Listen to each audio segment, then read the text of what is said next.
हवा तेज थी और बादल एक दूसरे से टकरा कर गुरवती जा रहे थे। कभी अचानक बिजली चमकती और जंगल के साथ लगा हुआ छोटा सा गांव लम्हे भर को रोशन हो जाता, फिर अंधेरा पहले से ज्यादा गहरा हो जाता। बारिश रुकने का नाम नहीं ले रही थी।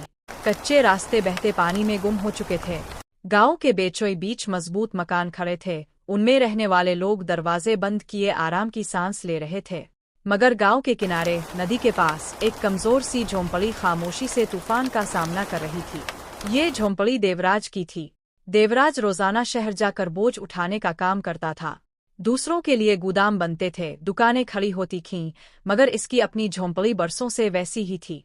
कमाई इतनी ही होती कि चूल्हा जल जाए और कभी दवा आ जाए। ख्वाबों के लिए इसकी जेब में जगह नहीं थी। झोंपड़ी के अंदर इसकी बीवी काशवी अपने दोपट्टे से छत से टपकते पानी को रोकने की कोशिश कर रही थी, मगर हर बूंद दोपट्टे को भारी और दिल को कमजोर करती जा रही थी। इसकी नजरें बार बार छत की दरारों पर जा रही थी। कोने में उनकी बेटी नुमाश दबकी बैठी थी, घुटनों में मुंह छुपाए सिसक रही थी। काशवी की आवाज लरज गई। देवराज ने लकड़ी का लंबा डंडा उठाकर छत को सहारा दिया और मजबूत लहजे में बोला, जब तक मैं खड़ा हूँ कुछ नहीं गिरेगा। मगर इसके अंदर का खौफ इसके लफ्जों से कहीं ज्यादा था। मिट्टी की दीवारें कांप रही थीं, जैसे सांस ले रही हूँ।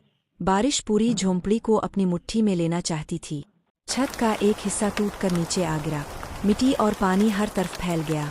नुमाश की चीख अंधेरी रात में तैरती चली गई। देवराज लपक कर आगे बढ़ा और बेटी को सीने से लगा लिया। बारिश इसके कंधों पर बरस रही थी, मगर इसकी बाहों में बच्ची महफूज थी। काशवी की आंखों से आंसू बहने लगे। देवराज ने आसमान की तरफ देखा। बादल गरज रहे थे, बिजली कड़क रही थी, मगर इसकी आंखों में टूटने की जगह जिद थी। इसके दिल में एक बात गूंजी, तूफान झोंपड़ी तो गिरा सकता है, हिम्मत नहीं।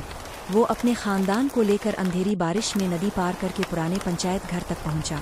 टूटी सी छत के नीचे उन्होंने पनाह ली। नुमाश माँ की गोद में सो गई।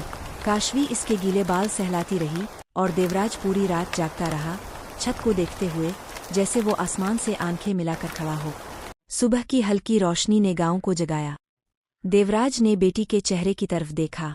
नुमाश की नींद में मुस्कुराहट थी। वो मुस्कुराहट इसकी थकन ले गई। वो वापस अपनी झोंपड़ी के पास आया। वहां अब सिर्फ मिट्टी, लकड़ियां और पानी बचा था। देवराज ने गहरी सांस ली और धीरे से कहा, जब तक हम खड़े हैं सब कुछ फिर से खड़ा हो सकता है। अपने बच्चों के लिए हम हर तूफान से लड़ेंगे।